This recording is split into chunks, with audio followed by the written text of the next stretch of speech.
A gente já gravou o Honda Fit de primeira geração, a gente já gravou de terceira, já gravou inclusive o WRV, mas faltava este aqui. E esse aqui é o Honda Fit de segunda geração, modelo LX com motor 1.4 16 válvulas e também a geração mais criticada. Hoje nós vamos explicar por quê e mostrar para você se ele é realmente bom ou não.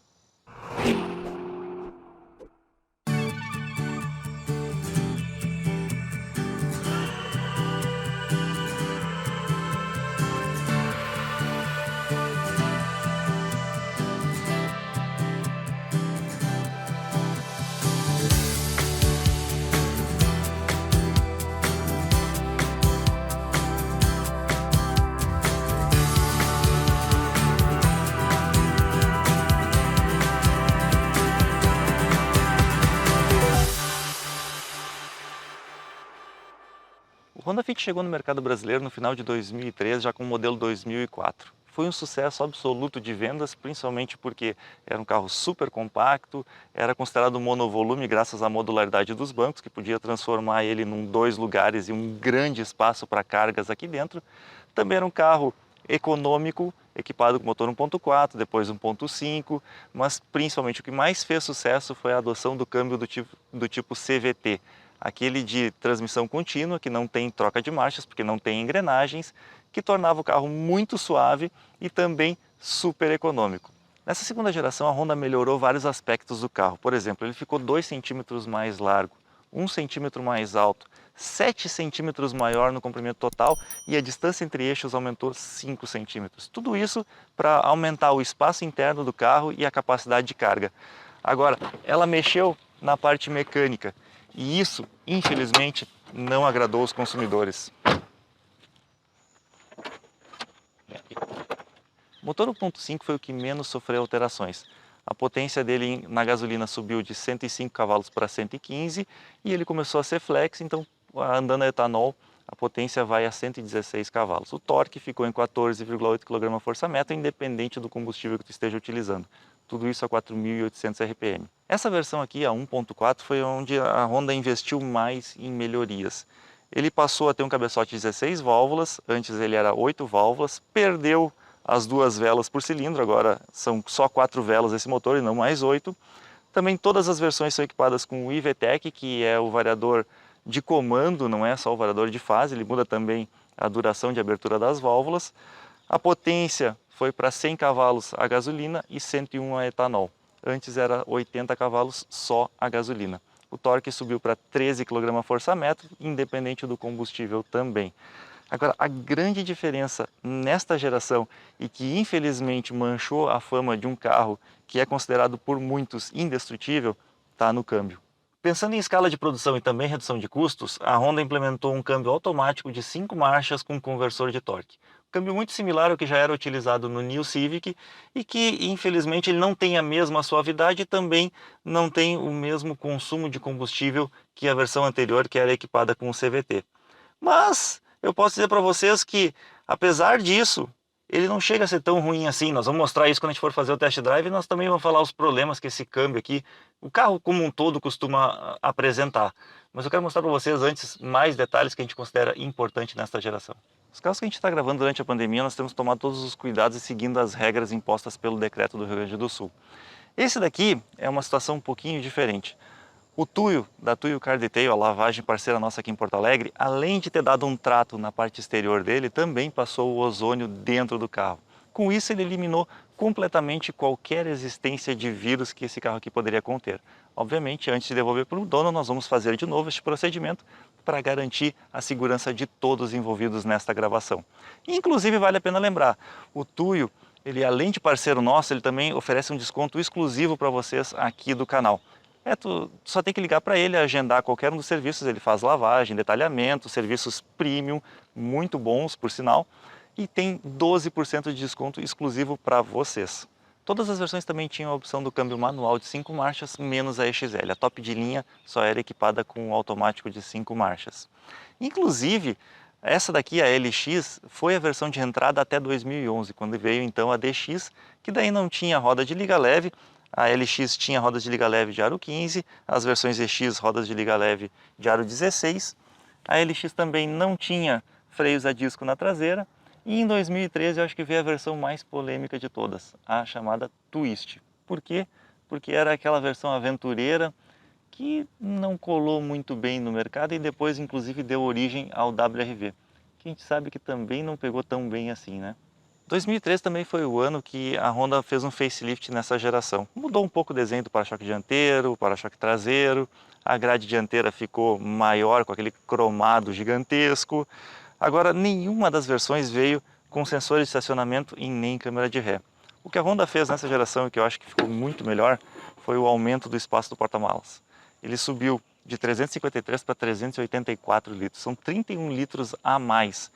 Isso ainda aliado à modularidade dos bancos pode aumentar a capacidade de carga para mais de 1000 litros. É muito interessante considerando o tamanho do carro, que é super compacto, muito interessante para se andar dentro da cidade. Mas o que é essa tal modularidade dos bancos que tu tanto fala, Felipe? Bom, para levar peças maiores, tipo objetos com mais ou menos 1,5 m de altura, tu pode simplesmente levantar essa parte do banco e aqui fica um baita de um espaço. Para conseguir toda essa área livre, a Honda deslocou o tanque de gasolina que normalmente fica aqui embaixo do banco traseiro para debaixo dos bancos dianteiros. Mas não foi só isso. A facilidade de rebater os bancos e aumentar a capacidade para mais de 1000 litros, deixando o assoalho totalmente plano, é extremamente simples. Sem a menor dúvida, isso daqui contribuiu para a grande fama do Fit de ser um carro extremamente versátil. E uma coisa muito interessante dessa geração é que o step é do tipo convencional, não é aquele fininho temporário que fica muito ruim de usar quando tu precisa. Ah, Felipe, mas pelo que tu tem mostrado até agora só tem vantagens esse carro. Sim, ele tem muitas vantagens, mas ele também tem alguns pontos a se tomar cuidado. Um deles é o alto custo das peças de manutenção, principalmente dentro da concessionária. Por isso a gente sempre recomenda os serviços aqui do Marlon, da empresa Carro Favorito. Ele pode fazer uma avaliação do carro que tu escolheu, assim como ele fez do carro do Gustavo, ou ele também pode encontrar o carro perfeito para ti, que foi exatamente esse o meu caso. Obviamente, assim como qualquer outro parceiro aqui do canal, ele também oferece descontos exclusivos para vocês inscritos e eu posso garantir para vocês, o que tu vai economizar em manutenção depois é infinitamente mais do que tu vai gastar com os serviços deles, ou seja, vale muito a pena contratar o serviço do Marlon. Agora, um problema crônico na traseira do Fit é esse para-choque. O facelift até fez uma protuberância um pouquinho maior, antes de 2013 ele era mais reto ainda, e quando tu dá uma ré e encosta em algum objeto, a chance de amassar a tampa traseira é muito grande, porque ele está muito próximo. Então o para-choque entra e acaba danificando essa peça. Isso aconteceu inclusive na terceira geração. Só em 2018 a Honda resolveu esse problema e colocou um para-choque maior. Inclusive aquele Fit DX que nós gravamos já era com essa alteração. Outra coisa que as pessoas não gostavam muito nessa geração específica foi a solução que a Honda encontrou para tu não ter que abrir o capô e colocar gasolina no tanquinho. Ela colocou essa portinha aqui na lateral para abastecer com o bico da bomba normal, o que realmente facilita bastante o abastecimento, mas algumas pessoas disseram que isso aqui parecia o bocal de abastecimento do Fusca. Agora vamos dar uma olhada no que tem dentro desse carro para a gente conhecer ele melhor? Mas e aí, Gustavo, e aqui dentro, o que tu achou desse carro? Aqui dentro ele cresceu bastante, como tu já tinha comentado, Felipe, o espaço é bem bom, mas como essa aqui é a versão LX, ela não entrega tantos equipamentos assim. Pois é, o banco de couro não era dessa versão, na verdade o banco de couro só vinha na EXL, esse aqui foi colocado depois. As portas e o painel, vocês podem ver que é feito tudo de um plástico bem simples, obviamente plástico duro, como o Gustavo gosta de dizer, mas pelo menos tem uma coisa que eu achei interessante. Vocês não estão vendo nenhum tipo de arranhão nos painéis, em nenhuma dessas peças plásticas aqui. Isso mostra que a qualidade do plástico empregado não é tão ruim assim. Tem alguns carros que a gente vê que normalmente só de passar a chave, bolsa, até às vezes a mão mesmo, arranha e fica marcado. Esse aqui já não está ficando. Porém, né, rádio é um rádio bem simples, que não tem Bluetooth, que só tem MP3 e leitor de CD. Bom, nem a versão mais top não tinha multimídia, né? Era só um rádio um pouco mais completo. O que mudava nas versões EXL, que é a mais top que o Gustavo falou, é que ela vinha pelo menos com os controles aqui no volante. Essa aqui não tem isso. E também tinha os pedal shifts, para troca de marcha manual. Na verdade, a versão EX também tinha os controles no volante. O painel dele é bem simples, é todo analógico, com um computador de bordo digital, que obviamente tem que apertar o botãozinho aqui para acessar algumas funções que ele oferece, nada demais, mas pelo menos tem essa que eu gosto bastante, que é a média de consumo. E aproveitando para falar em consumo, acho que esse é um dos pontos que mais chateou os donos dessa geração, né? Com certeza. O outro Fit ele era bem econômico, tanto no motor 1.4 quanto no 1.5, exatamente por causa do câmbio CVT, e esse aqui piorou bastante. Pô, esse aqui é um carro 1.4 com 100 cavalos e faz uma média de 8 km por litro na cidade. A gasolina. A gasolina. A mãe de um amigo nosso tem um Twist e antes ela teve um de primeira geração equipado com CVT. Ela disse que hoje o Twist faz em torno de 13,5, 14, andando na boa na estrada a gasolina, e o antigo chegava a fazer 17, às vezes até 19. Acho que por isso que as pessoas realmente não gostam desse câmbio, né? Exatamente. Porque apesar disso, ele não é um câmbio que incomoda, sabe? Não é um câmbio que costuma dar manutenção. O que tem que ficar atento a ele só é a troca de óleo. A Honda recomenda mais de 100 mil quilômetros trocar o óleo.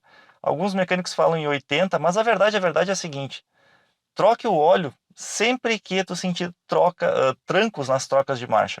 Se a marcha está demorando para entrar, se a marcha já não está entrando com tanta facilidade, troca o óleo desse câmbio porque vai valer muito mais a pena. Ele não costuma incomodar, é um câmbio super dimensionado para a potência do motor. Inclusive, acho que nós vamos falar isso quando a gente for andar no carro, né? Exatamente, né? Porque esse câmbio aqui, já era até utilizado no Civic, que tinha muito mais potência, né? É. Então, assim, problemas ele não vai te dar, desde que tu faça essa mínima manutenção. Só que sempre vale a pena lembrar que tem que ser numa oficina especializada, porque tem alguns que só trocam óleo, e aí não adianta, tem que fazer toda a limpeza do sistema antes, né? E já que eu falei do Civic, é legal comentar que o volante desse aqui é exatamente o volante do New Civic, então chama muita atenção, né? Inclusive esse aqui era chamado de New Fit, né? É. Outra grande inovação dessa geração aqui está neste detalhezinho do painel. Isso aqui é o chamado porta-copos refrigerado. Tem do lado do motorista e também do lado do passageiro.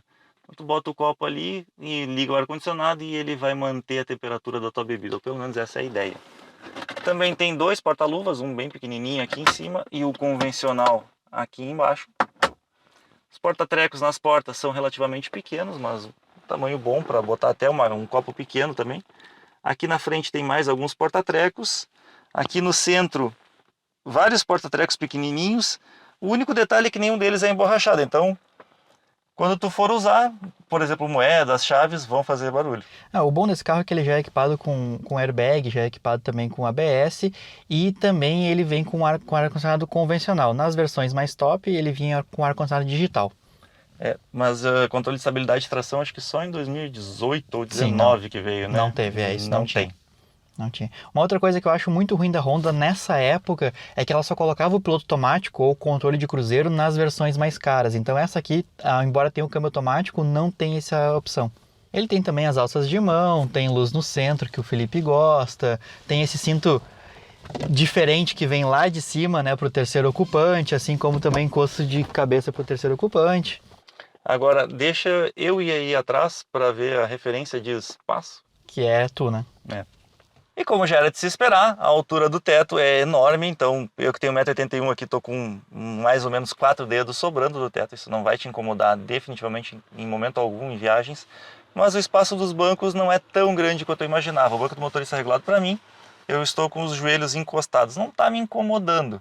A única coisa que incomoda para quem tem uma estatura maior, não incomoda, assim, é um pouquinho diferente, é que como o tanque é lá embaixo, inclusive o Gustavo já falou sobre isso, os teus pés eles ficam levemente inclinados para cima, a ponta deles. Justamente porque a Honda otimizou a utilização do espaço nesse carro. Vamos dar uma volta para ver como é que ele é? Vamos! Mas antes da gente sair, deixa eu te lembrar de uma coisa importante. Se tu ainda não é inscrito nesse canal, clica aqui embaixo, te inscreve, dá like, compartilha, deixa tuas perguntas, teus comentários, tudo isso vai nos ajudar bastante. Nós também temos a área de membros que oferece uma live exclusiva toda terça-feira às 9h30, vídeos exclusivos eventualmente e também tem descontos maiores nas nossas lojas parceiras, inclusive na Tuyo Car Detail. E no Marlon da Carro Favorito. Mas vamos para a parte que eu mais gosto, que é realmente botar esse carro na prática para ver como é que ele reage. A direção, assim como na primeira geração, é elétrica, então ela é super leve, boa de dirigir. O motor, vou ser sincero com vocês, não é forte.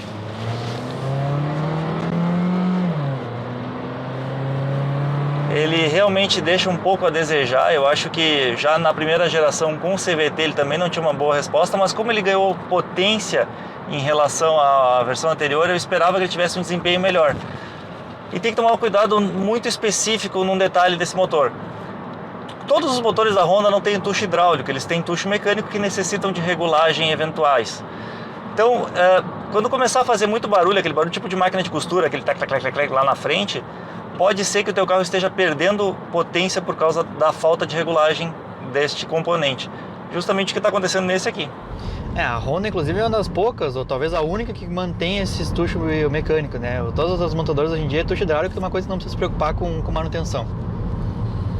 Agora, quando o Felipe acelerou aqui para fazer o carro andar, além do carro não andar, né, não ter um desempenho bom, ainda tem um barulho muito alto, né? O barulho do motor invade muito aqui a cabine. Na verdade, eu acho que o isolamento acústico desse carro não é dos melhores mesmo, né, Gustavo?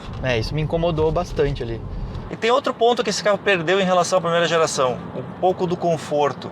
Ele está um pouco mais duro, um pouco mais firme, mas eu garanto para ti, a terceira geração é ainda mais dura do que esse aqui. É pior. A suspensão é mais desconfortável. Quando a gente foi gravar o primeira geração, muitas pessoas falaram que a primeira geração era dura.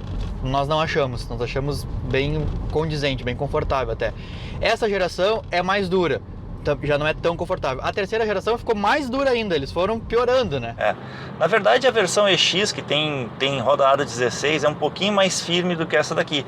Se tu busca conforto, talvez a melhor versão seja a LXL, que é um pouquinho mais completa do que a gente mostrou para vocês. E aqui entra um porém também, né? Como a suspensão é mais dura, às vezes batentes e outras coisas, componentes de suspensão, tendem a estragar um pouco mais rápido do que normalmente em alguns outros carros. Na verdade dura aí perto de 80, 100 mil quilômetros. Não é tão rápido assim, mas como todo bom japonês, a gente esperava que rodasse bem mais do que isso. E aí que entra aquilo que o Felipe falou antes, né? As peças de manutenção não são baratas, né? A Honda nunca teve peça barata. Inclusive, a manutenção programada também não é barata. Até os 60 mil quilômetros na época, custava 5 mil reais as revisões da concessionária.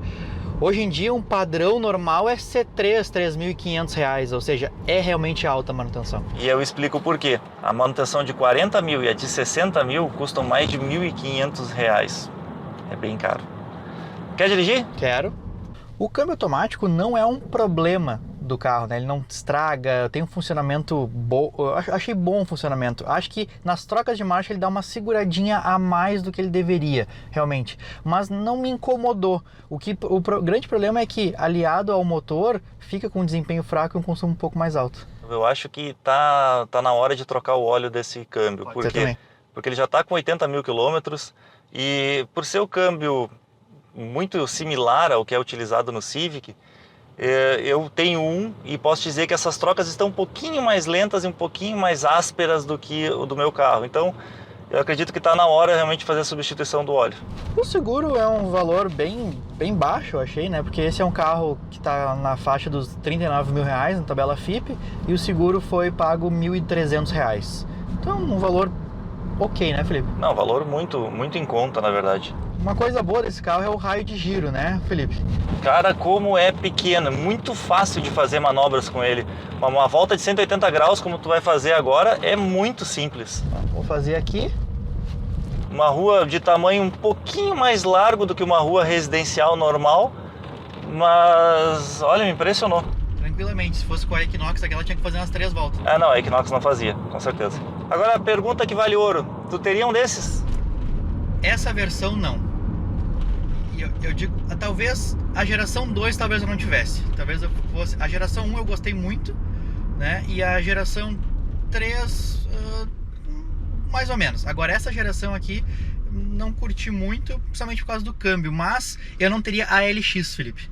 A LX eu achei que falta muitos equipamentos, né? E então tem a EXL, que tem muito mais equipamentos, não é tão mais cara e tem um motor melhor. O motor 1.5 anda melhor e não gasta mais do que o 1.4. Essa é a grande vantagem do 1.5. E essa aqui custa cerca de 39 mil reais e uma EXL 45, ou seja, são 6 mil reais a mais que tu paga por um motor melhor, com um consumo bom, ou pelo menos condizente com esse aqui, e com mais equipamentos. Muito mais equipamento, né? Eu até, inclusive, te diria que eu teria essa geração sim, mas eu também optaria pela EXL. Por quê? O câmbio não me incomoda. Esse câmbio de 5 marchas, eu acho o funcionamento dele muito bom, muito condizente para um câmbio automático convencional. Tem gente que prefere o CVT. Eu já não gosto do CVT. O CVT desse carro aqui bota o giro lá em cima, deixa o comportamento estranho. É o tipo do carro que eu já ouvi falar muitas vezes. É o tipo do carro para quem não curte dirigir, é para quem quer ir de um ponto ao outro e não quer se estressar com o carro, porque o carro normalmente não estraga, o carro tu não precisa fazer muita coisa, tu liga ele, bota no D, acelera e freia, pronto, acabou. Agora para quem é um pouco mais entusiasta, gosta mais de sentir o carro, ele realmente deixa um pouco a desejar. Mas essa geração com câmbio automático de 5 marchas, tu ainda sente um pouco melhor do que os outros. Eu prefiro esse aqui. Mas é o que tu falou, essas versões mais baratas, elas não tem tanta diferença para top de linha. Eu acho que assim, ó, o câmbio não é ruim, nem nada, o funcionamento é legal. É que peca saber que antes o carro andava mais e gastava menos do que hoje com esse câmbio. Sim. Esse é o grande problema dessa geração, sabe? Sim, sem dúvida, tem razão. Bom, e como vocês podem ver, né, cada um de nós tem uma opinião sincera diferente, né? Sempre. Mas a gente concorda em muitas coisas e discorda em outras. Mas a gente queria agradecer ao dono do carro aqui por ter nos emprestado. Foi bem legal gravar, sempre quis gravar essa geração, porque eu nunca tinha dado com esse câmbio realmente nesse motor. E se vocês tiverem mais alguma dúvida, alguma coisa, façam aqui embaixo, perguntem. E principalmente, se vocês já tiveram alguma experiência com esse carro, comentem aqui embaixo, falem, que sempre ajuda quem tá lendo os comentários. É isso aí. E não esqueça da nossa live aberta a todo mundo, quinta-feira, 9h30 da noite. Valeu, galera! Valeu, pessoal! E ela trazia várias inovações. Puta, perdi. Se eu ia emendar assim, eu tinha que ter decorado os dados. Para essa segunda geração, a Honda tentou melhorar. Não tentou não, ela melhorou. Não me estava faltando a expressão correta, não é a palavra, expressão. Mas tchê, se tu aguentou até aqui é porque tu deve ter gostado desse vídeo, né? Então não esquece de dar teu like, compartilhar ele, mostra para teus amigos e te inscreve aqui no canal. Nós também temos um Instagram, onde a gente coloca fotos diversas, coisas que a gente está gravando, coisas que não costumam vir aqui para o YouTube. Tem a seção de membros, onde também tem assuntos específicos, conteúdos exclusivos e a nossa página no Facebook. Esperamos vocês lá.